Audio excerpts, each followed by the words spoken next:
Deus é bom o tempo todo. A alegria estar com vocês hoje, poder compartilhar a palavra do Senhor. Quero te convidar a abrir sua Bíblia em Efésios 4.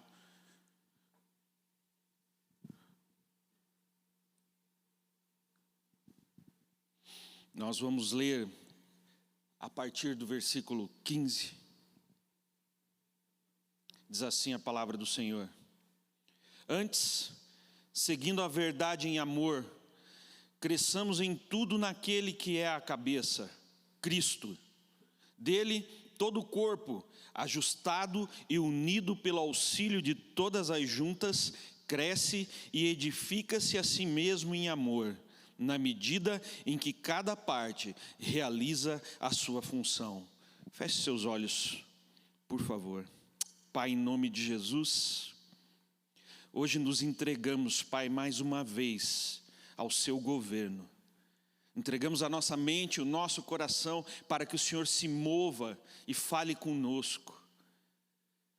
Pai, eu peço em nome de Jesus, que o teu Espírito possa fluir através das palavras que o Senhor colocou no meu coração.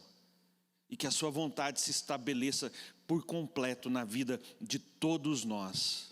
Que nós possamos hoje aprender, que nós possamos hoje crescer, e que a nossa vida pessoal e o nosso ministério seja tocado por esta palavra, em nome de Jesus.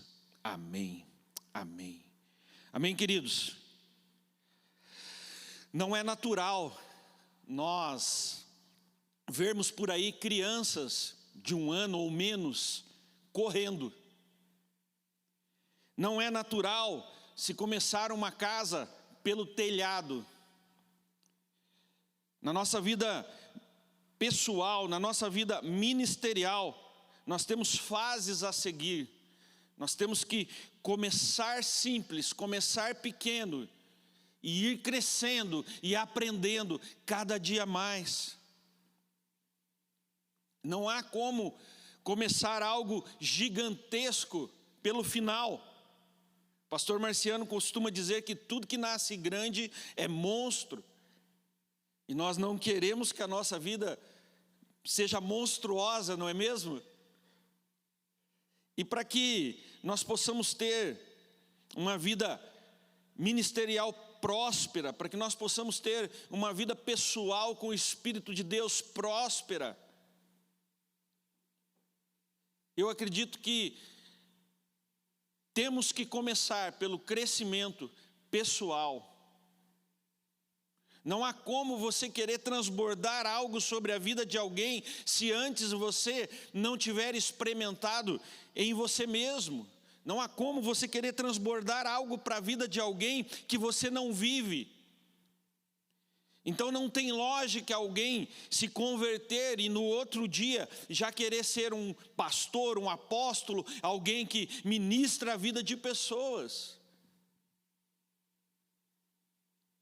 Aprender e crescer em sabedoria e espiritualidade tem um processo. Nos dias de hoje é muito comum você, acompanhando as redes sociais, você vê crianças que são levadas à fase adulta muito rápido, em muitas áreas. Seja o menino que é colocado para fazer algo que é algo que um adulto deveria estar fazendo, ou uma menina tão maquiada que você não consegue ver a infantilidade nela. Você não consegue ver algo infantil, mas você vê algo adulto. Nesse mundo conectado e rápido, as pessoas querem que os seus filhos cresçam logo e roubam deles o tempo de ser criança, o tempo de ser menino. A palavra de Deus lá em 1 Coríntios 13, no versículo 11 diz: Quando eu era menino, falava como menino, sentia como menino, pensava como menino. Quando cheguei a ser homem, desisti das coisas próprias de menino. O mais interessante nessa palavra, que a gente usa muito para levar alguém ao crescimento, é você ver que várias vezes ele fala que no tempo em que ele era menino, ele foi criança. Então, o primeiro conselho que eu quero te dar hoje é: aproveite a sua infância espiritual, seja um menino. Quando nós nos convertemos e começamos a descobrir as coisas, é tudo tão gostoso. Falando em off aqui com os meus amigos que já têm mais aí de 5 anos de convertido, quem nunca ungiu a janela da casa? Quem nunca jogou água e declarou uma palavra de cura sobre uma pessoa? Quem nunca passou a noite acordado, ouvindo do Senhor, e depois descobriu que talvez aquele murmúrio que você estava ouvindo ali, era algo que Deus estava usando, mas não vinha propriamente do céu, era algo natural. É muito normal você ver falar de sentimentos que as pessoas têm na sua infância espiritual. Pastor Luciano conta a história da pessoa que foi batizada no Espírito Santo porque levou um choque natural e por algum tempo ela achava que aquele choque tinha sido espiritual. Nós, quando nos convertemos, fazemos coisas nas quais nós não pensamos muito, e esse é o meu ponto aqui. Não é que está certo ou que está errado, ou que vai funcionar ou deixar de funcionar, ou que é bíblico, o que é teológico, não. Mas crianças fazem coisas de crianças, e na vida espiritual não é diferente. Quando Jesus usa o termo que é necessário nascer de novo, Ele está falando disso, de que nós, quando começamos a nossa vida espiritual, somos como bebês. Somos como crianças que precisam ir aprendendo, que precisam ir sendo ensinados e modelados.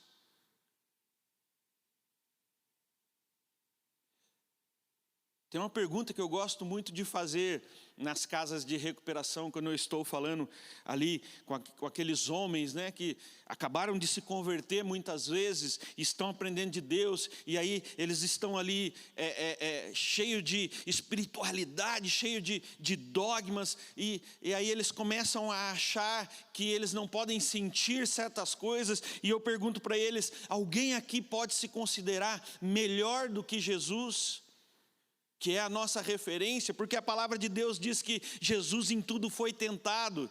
Mas hoje eu quero ler um texto com você que nos mostra que Jesus também, sendo menino, precisou aprender a crescer. Em Lucas 2,52 diz assim: Jesus ia crescendo em sabedoria, estatura, graça diante de Deus e dos homens. E é muito importante nós entendermos que essa fase da infância espiritual, ela serve para isso, para que nós possamos crescer diante de Deus e diante dos homens. É natural que as pessoas me perguntem: quando foi que voltaram a confiar em mim diante da minha história de conversão? Eu me converti após os 30 anos de idade, vindo de uma vida pregressa, de uso de drogas, uma vida complicada. Passei por dificuldades no casamento, cheguei a me separar da minha esposa. E aí, quando me converti, as pessoas perguntam quando que voltaram a confiar em mim, quando que a minha esposa voltou a confiar em mim, quando que a minha família voltou a confiar em mim. E essa fase de ser menino na fé foi muito importante. Porque foi nessa movimentação do meu aprendizado que as pessoas começaram a ver a mudança na minha vida. E eu quero aqui frisar o que diz no final do texto, que Jesus crescia diante de Deus e dos homens. Tudo que fazemos é para Deus. Depois que nos convertemos, tudo que fazemos, tudo que aprendemos, tudo que praticamos é para Deus. Mas também é necessário se preocupar, também é necessário mostrar aos homens, e é através das atitudes que nós mostramos que estamos crescendo e estamos deixando de ser menino e passando para a fase adulta na nossa espiritualidade. Não é falando, não é o quanto você aprendeu na internet, não é o quanto você aprendeu de teologia, não é o quanto que você consegue replicar aquilo que estão ensinando para você, falando teoricamente, mas as pessoas elas só acreditam naquilo que elas veem. Porque geralmente, e eu acho que isso é quase uma regra na vida de pessoas que se converteram na fase adulta como eu, nós machucamos muitas pessoas, nós frustramos muitas pessoas, decepcionamos muitas pessoas, e essas pessoas, elas não vão acreditar naquilo que nós falamos. Então, não adianta você sair correndo e dizendo, olha, eu me converti, e agora eu já cresci, e agora eu já sou maduro na fé. Isso não é algo que você fala que está acontecendo na sua vida. Isso é algo que as outras pessoas olham e elas percebem em você. Então é importante nós vivermos as fases e respeitar os processos que nos são colocados. É importante que nós, sim, ouçamos o conselho, é importante que nós vamos atrás de conhecimento, é importante que a gente aprenda sobre todas as coisas a respeito de Deus. Mas é importante saber que para tudo há um processo em nossas vidas, inclusive para o crescimento pessoal, inclusive para o crescimento espiritual. Não é da noite por dia que se adquire sabedoria. Talvez da noite por dia você consiga adquirir conhecimento, mas a sabedoria ela é construída com a passagem do tempo. Eclesiastes 3 fala, tudo tem o seu tempo determinado, e há tempo para todo propósito debaixo do céu. Há tempo de nascer e tempo de morrer. Tempo de plantar e tempo de arrancar o que se plantou. Tempo de matar e tempo de curar. Tempo de derribar o tempo e tempo de edificar. Tempo de chorar e tempo de rir. Tempo de prantear e tempo de saltar de alegria. Tempo de espalhar pedras e tempo de ajuntar pedras. Tempo de abraçar e tempo de afastar-se de abraçar. Tempo de buscar e tempo de perder. Tempo de guardar e tempo de deitar fora. Tempo de rasgar, tempo de coser. Tempo de estar calado e tempo de falar. Tempo de amar e tempo de aborrecer. Tempo de guerra e tempo de paz. Por que será, né, que ele fala sobre tantos tempos? Seria muito mais simples dizer há tempo para todas as coisas na vida. Mas há um motivo pelo qual ele cita várias situações aqui. Porque muitas vezes nós não entendemos se aquilo que está sendo nos ensinado não for massacrado e não for repetido e repetido e repetido. Nós já ouvimos vários pastores nesse púlpito falando a respeito destas coisas. É necessário que se repita. Há um motivo pelo qual nós temos que estudar a Bíblia, meditar sobre ela. Há um motivo pelo qual nós temos que repetir. Quantas vezes você já teve a experiência de ler o mesmo texto, e ele falar coisas completamente diferentes com você? Porque nós precisamos crescer. E conforme nós vamos crescendo e nós vamos aprendendo, o nível de revelação da palavra de Deus também vai sendo transformado. Há coisas que um menino não pode compreender e você tem que esperar o tempo certo para ministrar certas coisas na vida de uma criança. Não adianta você pegar uma criança de 2 anos, sentar com ela e ensiná-la a respeito do mercado financeiro. Ela não vai entender, ela só quer o pirulito, não importa quanto custa. Não adianta você pegar uma menina de 5, 6 anos e explicar para ela como ser uma esposa. Não é o tempo dela. Eu me lembro que quando eu me converti, eu fui tão cheio do Espírito Santo que eu fiquei tão sedento, eu lia, mas aquilo já não estava sendo o suficiente para mim, e eu lia a Bíblia, eu lia livros, e eu buscava coisas, buscava informações, e eu estava sempre fazendo perguntas às pessoas, e aí um dia eu vi um anúncio de uma faculdade teológica aqui da cidade, e eu falei, eu vou fazer algo profético, eu vou mandar um e-mail para essa faculdade, eu vou pedir uma bolsa, porque eu não posso pagar, eu vou pedir uma bolsa para me estudar lá.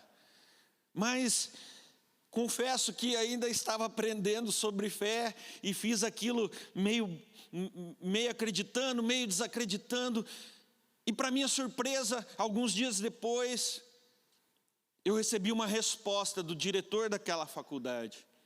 E ele me dizia assim, olha, li a sua história e fiquei muito emocionado. Glória a Deus, porque ainda nesses dias Deus consegue alcançar homens como você. E eu senti de realmente fazer uma oferta de uma bolsa integral para você fazer o seu curso de teologia. Eu tinha, acredito que menos de 6 meses de convertido, estava ali bem no iniciozinho, e eu fiquei tão feliz, e eu saí correndo, e eu chamei o meu líder, e eu falei para ele, olha aqui o que eu ganhei.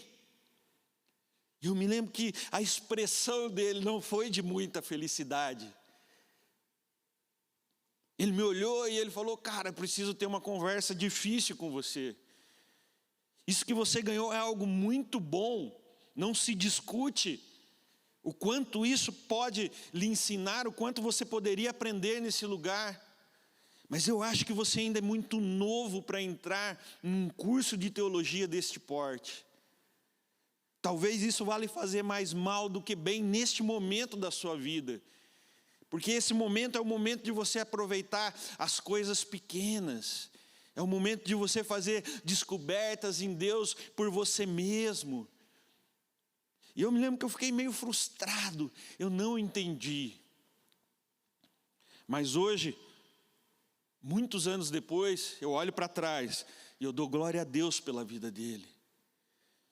Porque talvez se eu tivesse entrado naquele curso de teologia, eu não estaria aqui hoje, nesse púlpito, pregando para vocês.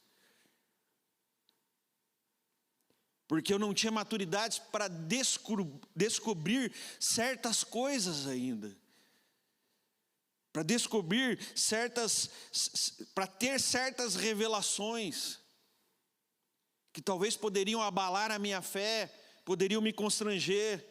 Eu me lembro que numa escola bíblica, muito tempo depois desse tempo da faculdade ali, eu estava ouvindo o pastor pregar, e de repente o pastor citou um texto bíblico, e ele disse que Deus era um Deus terrível.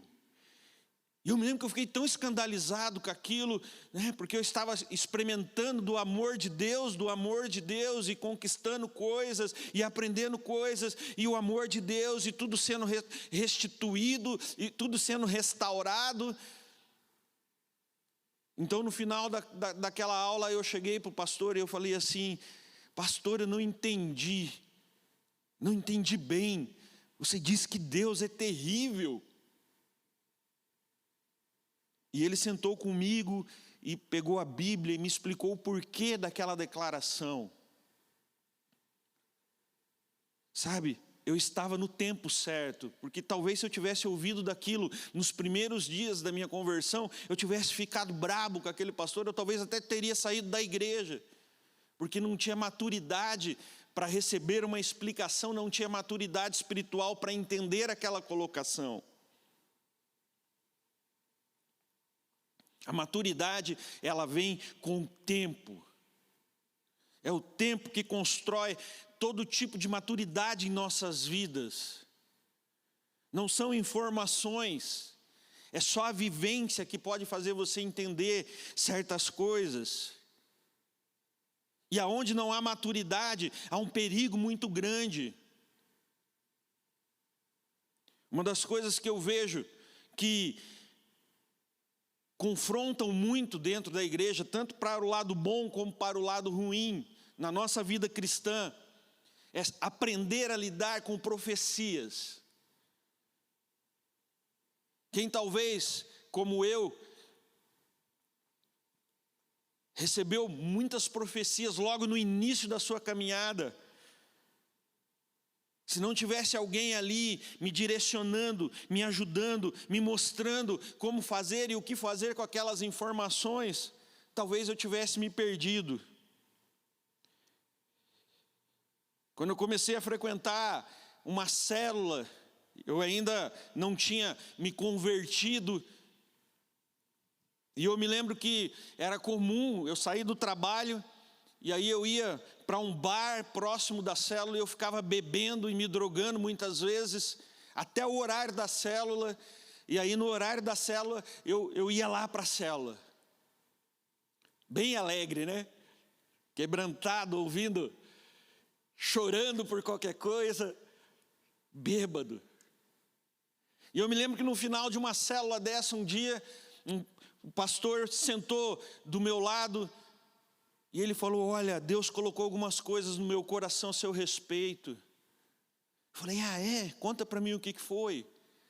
E ele começou a dizer: olha, Deus me disse que você vai amar tanto a palavra dele, que você vai ser um pregador da palavra. Eu estava quase 3 anos separado da minha esposa, e ele me disse: Deus vai restaurar o seu casamento. Eu sei que você já tem um filho, mas Deus vai lhe dar um outro filho para selar essa aliança. A tua história vai ser uma história muito linda. Você vai ser líder de líderes, você vai ser pastor de pastores. E eu me lembro que eu não sabia nem o que era a palavra profecia. E eu procurei uma pessoa no final daquela célula, e eu falei: ei, você descobre para mim o que é que esse pastor está usando? Ele falou: como assim? Não, ele me falou umas coisas ali que eu quero usar esse negócio que ele está usando aí, porque ele está muito louco. Ele falou as coisas muito fora da casinha, porque eu olhava para a minha realidade e era impossível que aquelas coisas acontecessem. E aí aquela pessoa senta comigo e diz: olha, isso foi uma profecia. As profecias, parte vem de Deus, parte vem de revelação do profeta, do conhecimento dele. E ele está falando sobre coisas que Deus colocou no coração dele, que ele deseja para a sua vida. Não faça nada, só ouça e guarde isso no seu coração. Vai chegar o tempo de você se movimentar em direção dessas palavras que Deus está te dando. Fique calmo, espere. Sabe, querido, aquilo para mim era algo muito fora da realidade. Se eu não tivesse ouvido o conselho daquela pessoa, talvez eu tivesse mais uma vez me afastado, porque o problema não era só estar bêbado ou drogado na célula, o problema é que eu vinha de um contexto de ateísmo, de não crer nas coisas de Deus.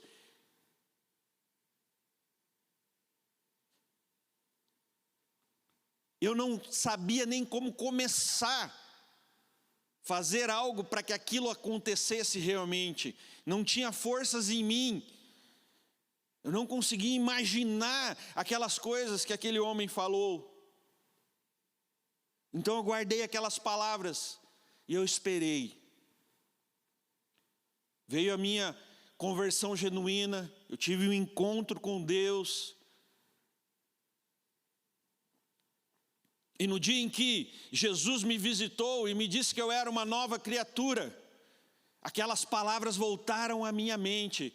E aí eu compreendi, porque no dia que Jesus tocou a minha vida, no dia que eu fui transformado, veio a revelação. A maturidade espiritual começou a acontecer. Eu comecei a entender das coisas de Deus. Então eu comecei a ver que aquilo era possível, que aquilo não era uma anedota, que aquele pastor não estava brincando comigo, que ele não tinha usado nada, que aquilo era real.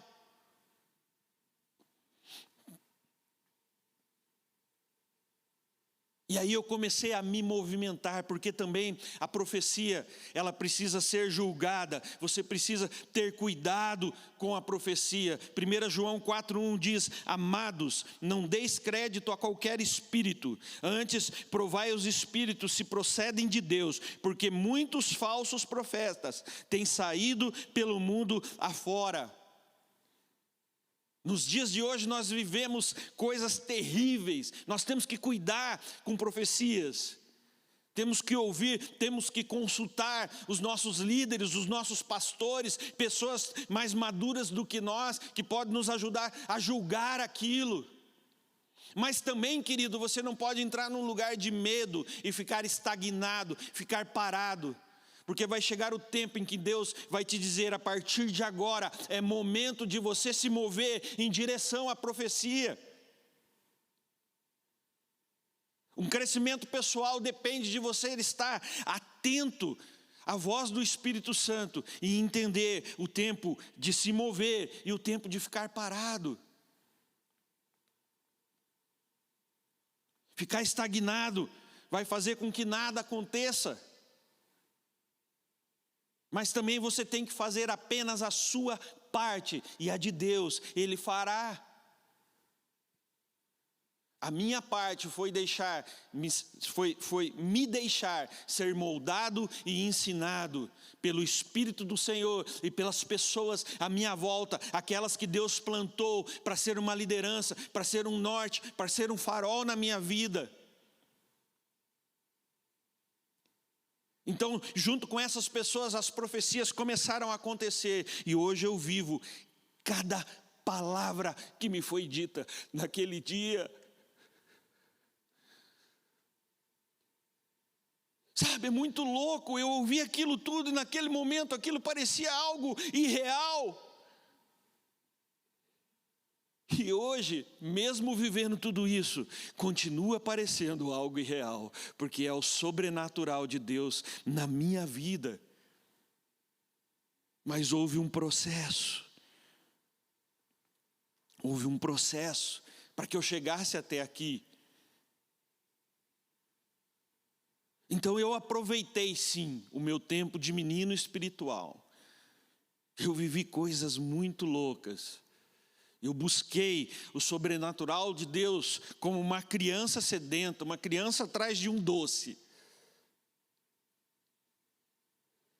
Mas teve uma fase da minha vida, depois que todas essas coisas começaram a se alinhar, em que eu percebi que aquelas coisas de menino já não cabiam mais dentro da minha realidade. Certas coisas deixaram de parecer tão sobrenatural e começaram a parecer brincadeiras. Começaram a parecer como que se eu estivesse vivendo uma utopia. Então eu entendi que era o momento. Era parte daquela profecia que falava sobre a minha vida espiritual. Sabe, querido, quando você não se governa, você não imagina liderar outras pessoas, quem dirá liderar líderes. Quando você não consegue pastorear a sua própria vida, você não imagina pastorear outras pessoas, quem dirá pastorear líderes. E é importante que a gente sempre esteja fazendo essa autoanálise, porque depois de tudo que você conquistou a nível pessoal, começa a sua caminhada ministerial, e Deus tem um ministério para cada pessoa, seja dentro da igreja, ou seja lá fora, no mundo, ou seja no reino. Em algum lugar Deus vai te usar ministerialmente. Você não pode ser uma criança e ficar tomando leite a vida toda. Quando chega o momento do crescimento, começa os conflitos.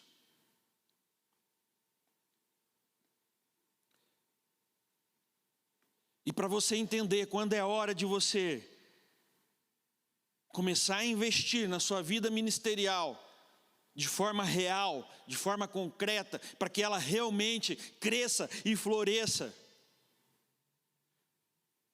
Uma das coisas mais importantes é aprender a respeito de chamado. Saber o seu lugar em Deus é muito importante, saber o que Deus espera a seu respeito. Depois de ter te feito nascer de novo, depois de ter te criado como um menino e te levado à fase adulta da sua vida espiritual. Quem tem que identificar o seu lugar e a vontade de Deus para a sua vida é você mesmo. Talvez as pessoas vão apontar direções, mas só Deus vai definir aquilo para o qual você foi chamado e aquilo o qual você tem que fazer. Efésios 4:11 diz: e Ele mesmo concedeu uns para apóstolos, outros para profetas, outros para evangelistas e outros para pastores e mestres. Nós precisamos entender o nosso lugar dentro do reino. E como nós fazemos isso? Experimentando. O tempo de crescimento, ele serve para isso.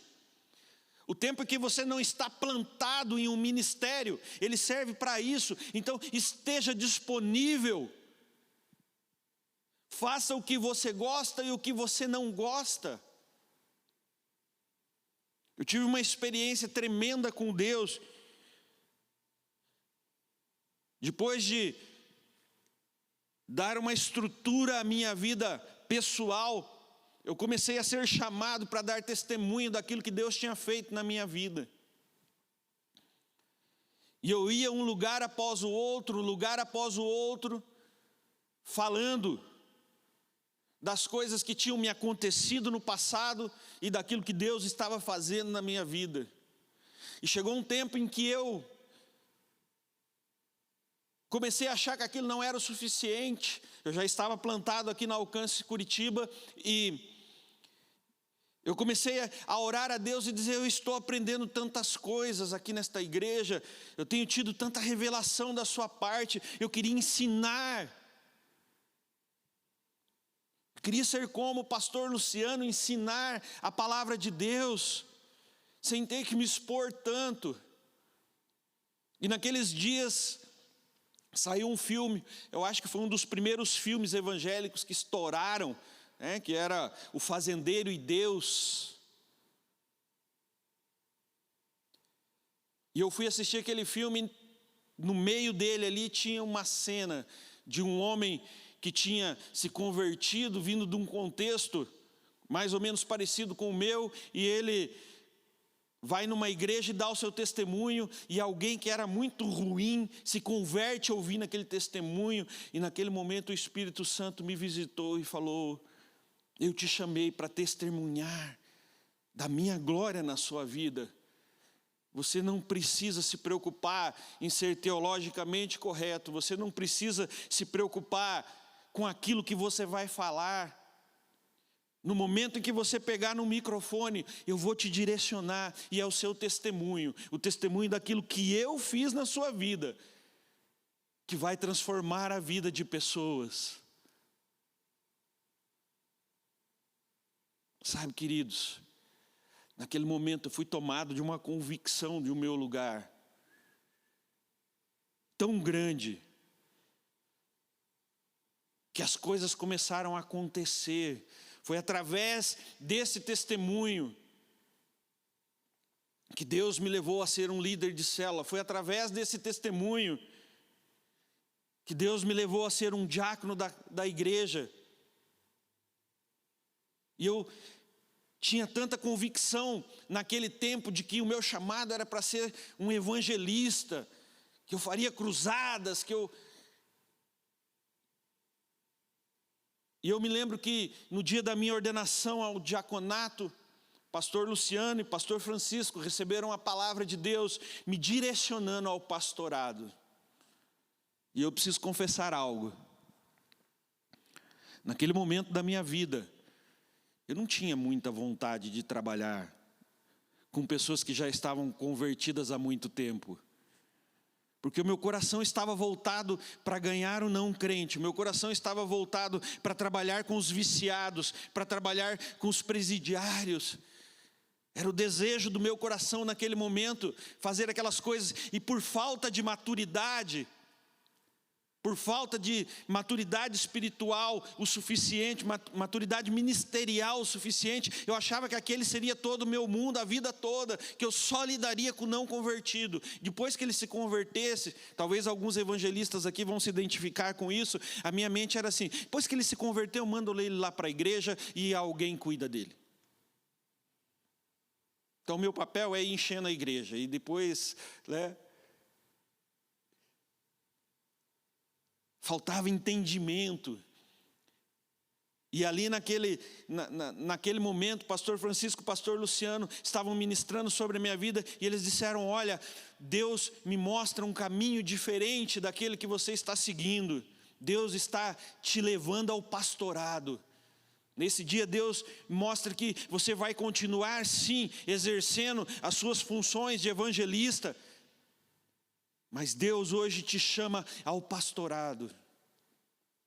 E aquilo caiu em mim como uma bomba. Eu me lembro que eu saí dali até meio incomodado, mas eu já tinha maturidade. Então eu fui orar e dizer: Deus, eu não me enxergo como um pastor. Eu não me enxergo como alguém que passa a sua vida cuidando de pessoas. Mas se é isso que o Senhor quer de mim, eu estou aqui. E no momento de eu me mover, o Senhor vai me levar para este lugar. Sabe, querido, eu sempre tive um temor muito grande dentro de mim a respeito daquilo que eu tenho que fazer para o reino.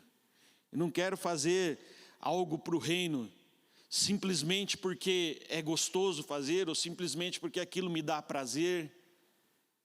Eu não quero fazer algo para o reino simplesmente por vaidade, não quero estar nesse púlpito por vaidade, não quero estar num lugar fazendo algo simplesmente para que eu possa aparecer. Eu quero fazer porque é a vontade de Deus para a minha vida. Eu quero fazer porque eu quero agradar ao coração do Pai. E se você não identifica, se você não aprende a respeito do seu chamado, você vai sempre buscar aquilo que agrada mais. A nossa vaidade é assim, nós sempre vamos buscar o lugar que nos agrada mais. O lugar para o qual talvez a gente tenha uma certa visibilidade. É natural do ser humano. Mas eu descobri algo. Eu nunca tive muito medo de tentar as coisas, eu nunca tive muito medo do fracasso.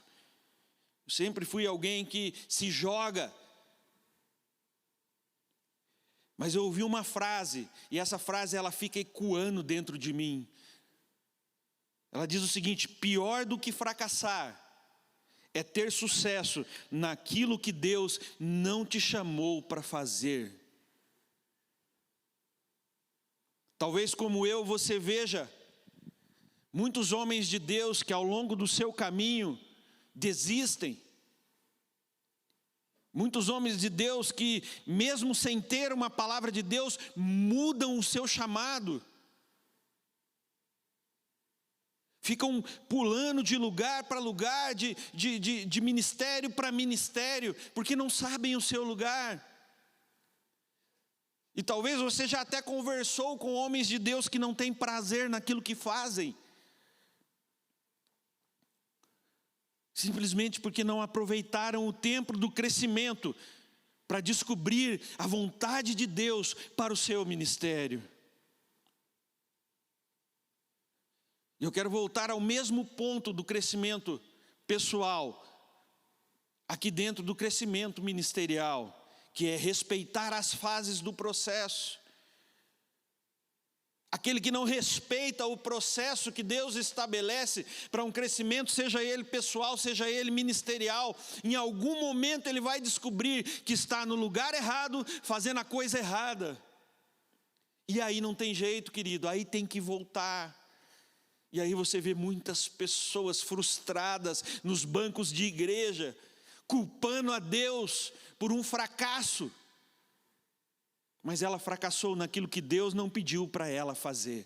Porque se ela estivesse fazendo o que Deus planejou para a vida dela, ela não teria fracassado. Porque com Deus não tem fracasso.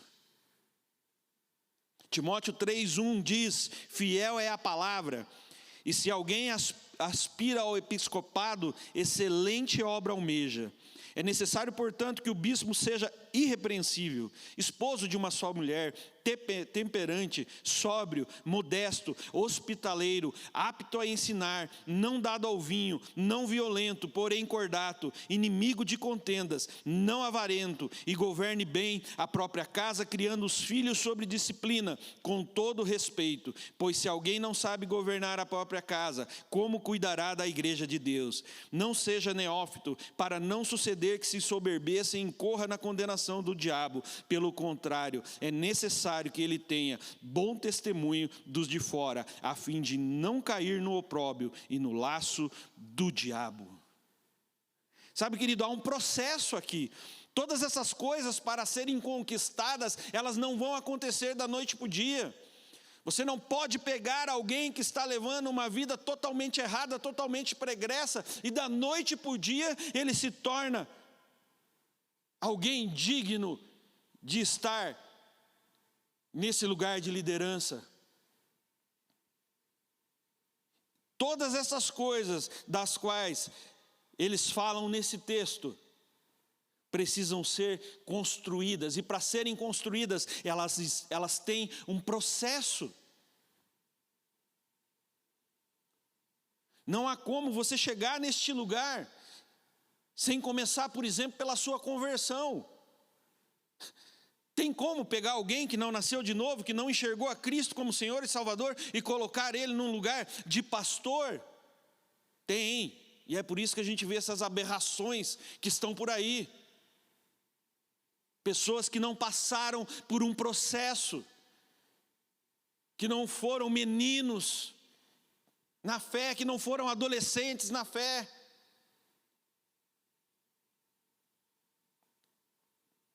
Não tem como. E aí, quando surge o primeiro problema dentro da igreja, quando surge a primeira questão na qual ele deve depender totalmente de Deus e não da sua sabedoria, não do seu conhecimento, ele se perde, porque ele não teve um processo, ele não construiu a sua confiança em Deus para o seu ministério. E isso me leva ao terceiro e último ponto do crescimento ministerial. Aquele que nunca foi ovelha, jamais chegará a ser um pastor. Ele pode até receber um título, ele pode até receber um diploma teológico, mas se ele não tiver estado no lugar de ser ovelha, ele jamais chegará a ser um pastor. Ele jamais chegará a ter um cargo ministerial bem-sucedido. Nós precisamos entender que é nesse período de crescimento, de se submeter a uma liderança, de honrar uma liderança, que nós aprendemos a respeito de ser uma liderança.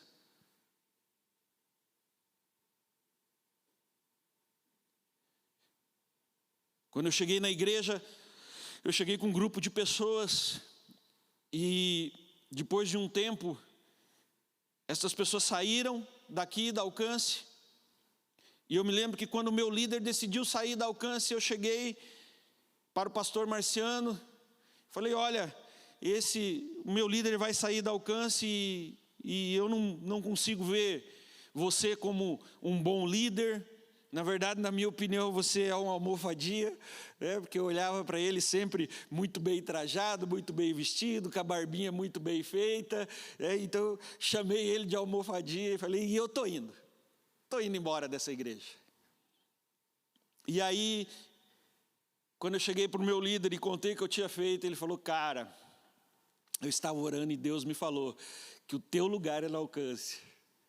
Eu vou, mas você fica, porque Deus vai construir o teu ministério aí dentro dessa casa. E aí eu engoli seco, voltei para o pastor Marciano e falei: olha, eu continuo pensando a mesma coisa de você, mas Deus mandou eu ficar aqui, né? Então eu vou ter que me submeter. Então você veja aí, eu sei que você deve estar muito bravo comigo, você pega eu aí, põe lá na célula, debaixo da célula, com quem você quiser, e eu vou andar com quem você quiser, e vamos tocar a vida.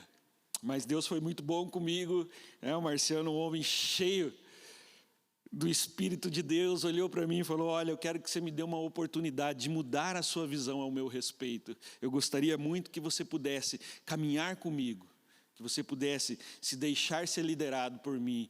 E eu sei que Deus vai fazer algo entre nós nessa caminhada. E realmente fez, né? São mais de 12 anos, quase 13 anos caminhando juntos.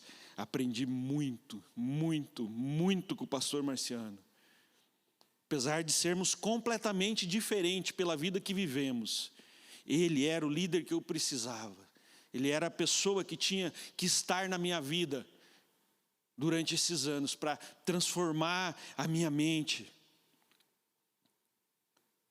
Uma pessoa madura, natural espiritualmente, ela sabe o seu lugar. Ela entende que nenhum reconhecimento ministerial ou pessoal vai vir se ela não estiver dando o exemplo. E foi através do exemplo do Marciano que eu consegui construir o meu exemplo, para que hoje talvez, até com um pouco de medo de ser arrogante, eu possa fazer como Paulo faz. 1 Coríntios 11:1 diz que ele chega para as pessoas e o texto diz: tornem-se meus imitadores, como eu sou de Cristo.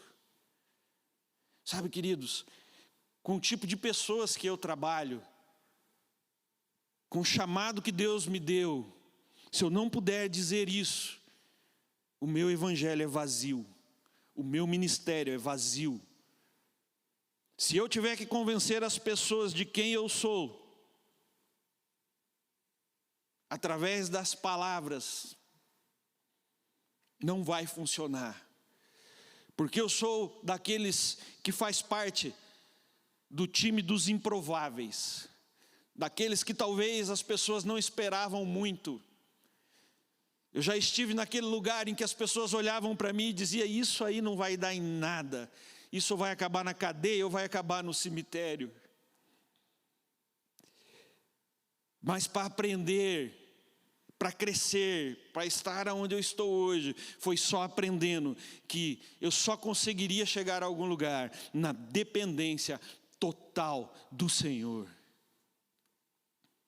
E para isso é só a maturidade, só crescendo e aprendendo.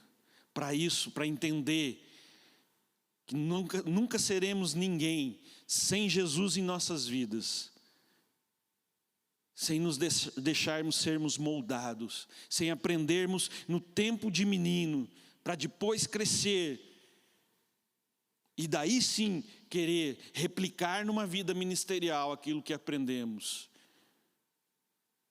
Não vai funcionar se você não deixar que o processo aconteça por completo.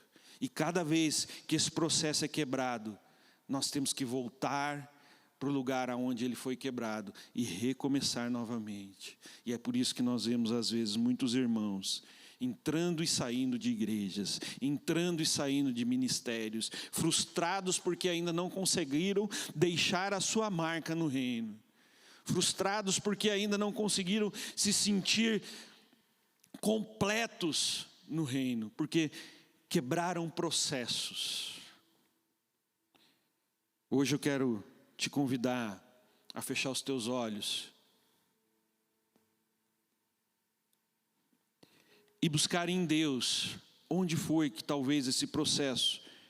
Primeiro, identifique em que parte do processo você está. Peça a Deus que te ajude a identificar em que parte desse processo você está. Se você ainda está construindo no nível pessoal, ou se não, você já passou do nível pessoal, você está construindo no nível ministerial. Em que parte desse processo você se encontra? E a segunda pergunta que eu quero que você faça ao Espírito Santo: em que parte Deus gostaria que você estivesse nesse processo? Em que parte você já deveria estar? Mas não é para que você se entristeça com as respostas, mas é para que você se alegre, porque hoje o Senhor vai colocar a sua história no trilho. Hoje o Senhor vai te devolver ao lugar certo, para que você cresça e aprenda da maneira certa, para que você construa da maneira certa. Eu quero orar por você, e enquanto eu oro, eu gostaria de pedir, por favor, ore também. A vantagem de nós estarmos no online é que você deve estar nesse momento dentro da sua casa. E se tem alguém com você, são pessoas da sua família que conhecem a sua história. E esse é aquele momento em que você vai se rasgar diante de Deus e você vai clamar ao Senhor para te dar uma revelação mais profunda a respeito de você mesmo. Pai, em nome de Jesus, muito obrigado, Senhor, por cada irmão que esteve conosco hoje durante esta palavra. Muito obrigado, Senhor, por cada história que está diante das telas nos ouvindo neste momento. Eu não consigo dimensionar quantas histórias o Senhor está movendo agora. Oh Deus, eu sei que todas elas têm algo do Senhor. Todas essas pessoas chegaram até aqui porque o Senhor permitiu todas as coisas que aconteceram. Talvez algumas delas até te culpem por escolhas erradas que fizeram, por processos que abortaram, por tempos que deixaram de viver em suas vidas. Mas, Senhor, hoje eu peço, visita estes meus irmãos, Pai. Que todo sentimento de medo e frustração se desfaça agora, em nome de Jesus. Senhor, eu peço que o Teu Espírito agora possa dar a estes meus irmãos a mesma experiência que o Senhor me deu, do dia em que o Senhor me visitou, naquele gramado, naquele tronco, e o Senhor disse que hoje você é uma nova criatura. As coisas velhas já passaram, eis que se fizeram novas. Eu ministro sobre eles do Senhor isto hoje, Pai, que eles se sintam novas criaturas, ó Deus, e que eles possam voltar somente o suficiente para corrigir a sua trajetória, para que os seus processos sejam completados, Senhor. Assim como o Senhor permitiu a Sansão cumprir o seu chamado, permite aos meus irmãos cumprir o deles também, Pai. Eu os abençoo hoje e os libero em nome de Jesus para viver o êxito pessoal e espiritual nas suas vidas, o êxito ministerial do chamado do Senhor para as suas vidas. E que tudo isso, Senhor, possa glorificar o Seu nome, em nome de Jesus, em nome de Jesus.